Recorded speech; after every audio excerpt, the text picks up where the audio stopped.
ගානේ තියෙනවා තාප්පයක මුළු දිගෙන් 12න් 7ක ප්‍රමාණයක් පළමු දිනේදී නිම කරන ලද අතර ඉතිරි දිගෙන් 5න් 3ක් දෙවනි දිනේදී නිම කරන ලදී කියලා තියෙනවා. හරි.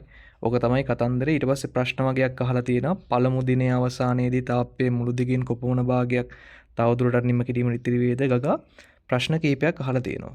හරි. එතකොට ප්‍රශ්න 4ක් වගේ මේකේ අහලා තිනවා. අපි බලමු මේ 4 කොහොමද කම්ප්ලීට්ලි හදන්නේ කියලා. හරි. බලන්න තාප්පයක මුළු දිගින් 12න් 7ක ප්‍රමාණයක් පළමු දිනේදී නිම කර අතර ඉතිරි දිගෙන් 5න් 3ක් දෙවන දිනේදී නිම කරා කියලා කියනවා. ඒ කියන්නේ නිම තාප්පයක් අපි ගත්තොත් එහෙම තාප්පයක් ගත්තොත් එහෙම ওই තාප්පයෙන් කොච්චරක්ද 12න් 7ක් 12න් 7ක් පළවෙනි දවසේ ඉවර කරාලු. එතකොට තව ඉතිරි වෙනවනේ පළවෙනි දවස ඉවර වෙද්දී තව 12න් 5ක්. මේ 12න් 5 කියන්නේ මොකද්ද? පළවෙනි දවසේ ඉවර කරාට පස්සේ තව ඉතිරි වෙන ප්‍රමාණය වෙලා 12න් 5යි. ඊට පස්සේ ඒගොල්ලෝ කියනවා ඒ ඉතිරි වෙන ප්‍රමාණයෙන් 5න් 3ක් දෙවන දවසේදී ඉවර කරාලු. මේකෙන් 5න් 3ක්. මේකෙන්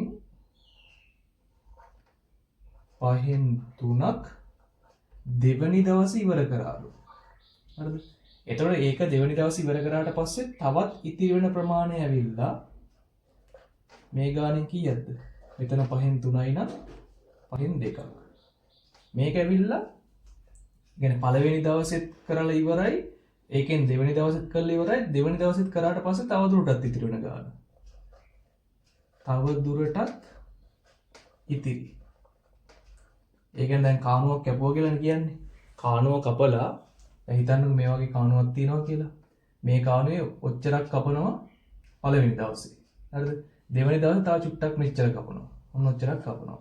තව දුරටත් ඉතිරි වෙන ප්‍රමාණයක් තියෙනවානේ. ඒක තමයි මේ 5න් 2කින් නියෝජනය වෙන්නේ. මේ ගානෙන් 5න් 2ක්. හරි. ප්‍රශ්න අහනවා පළවෙනි දිනේ අවසානයේදී තාප්පයේ මුළු දිගෙන් කොපමණ භාගයක් තවදුරටත් නිම කිරීම සඳහා ඉතිරි වේද? පළවෙනි දවසේ 12න් 7ක් කැපුවා. එතනින් ඉතුරු වුණා තව 12න් 5ක්.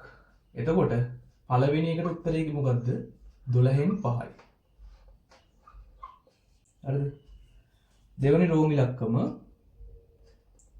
ඉලක්කමේ අහනවා දෙවන දින නිම කරන ලද ප්‍රමාණය. මේ තියෙන දෙවන දින නිම කරේ කොහොමද? 12න් 5න් 5න් 3ක්. එතකොට 12න් 5 අල්නයනට වැඩි කිරීම දානවා 5න් 3ක්. කපලා ගන්න පුළුවන් මේ දින 5 වරක් චෙක් කරේ. 5 වරක් 1යි 5 වරක් 1යි. ඕනම් මේ දින 3 වරක් චෙක් කරේ. 3 වරක් 1යි 3 වරක් 4යි. උත්තරේ එනවා 4 වරක් 1 4යි උඩ 1 වරක් 1 1යි.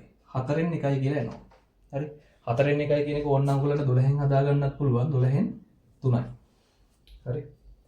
තුන්වෙනි එක තාප්පයේ තවත් මීටර 80ක් නිම කිරීමට ඉතිරිව තිබුණේ නම් තාප්පයේ මුළු දිග කොච්චරද කියලා අහනවා. මේ බලන්න. තව දුරටත් ඉතිරි. තව දුරටත් ඉතිරි භාගය ගන්න කොහොමද? 12න් 5න් 5න් 2ක් නේ. එතකොට මම ගන්නවා තව දුරටත් ඉතිරි වන භාගය. බාන්න කරන විදිහ 12න් 5 ගුණ කිරීම 5න් 2. 5 වරක් 1යි 5 වරක් 1යි. දෙවරක් 1යි දෙවරක් කීයද? 6යි. එතකොට උත්තරේ එනවා තව දුරටත් ඉතිරි භාගය 6න් 1යි කියලා. හරිද? ඒතර මේ ප්‍රමාණය ඒගොල්ලෝ කියනවා මීටර 80යි කියලා. ඒ කියන්නේ තව දුරටත් ඉතිරි ප්‍රමාණය මීටර 80යි. ඒ හරි ලේසියිනේ. භාගය 6න් 1යි. තව දුරටත් ඉතිරි. ඒ 6න් 1ක් කියන්නේ මීටර කීයක්ද? 6න් 1ක් කියන්නේ මීටර 80යි. දැන් ඒගොල්ලෝ අහන්නේ තාප්පයේ මුළු දිගනේ. මුළු දිග කියන 6න් 6කට. 6න් 1ක් 80යි නම් 6න් 6ක් කීයද කියලා බලන්න 80 අරගෙන 6න් වැඩි කරන්න ඕනේ. 8 වරක් 6 48යි 480යි මීටර කියලා එනවා. හරිද? ඔන්න තුන්වෙනි එකට උත්තරේ හෙව්වා.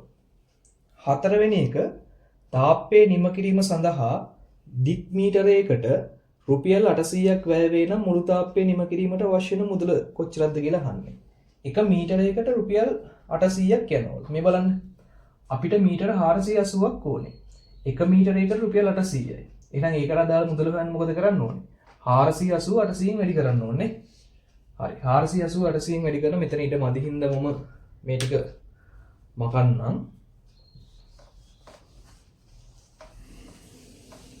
හරි. බලන්න වැයවන මුදල ඇවිල්ලා 480 වැඩි කිරීම 800.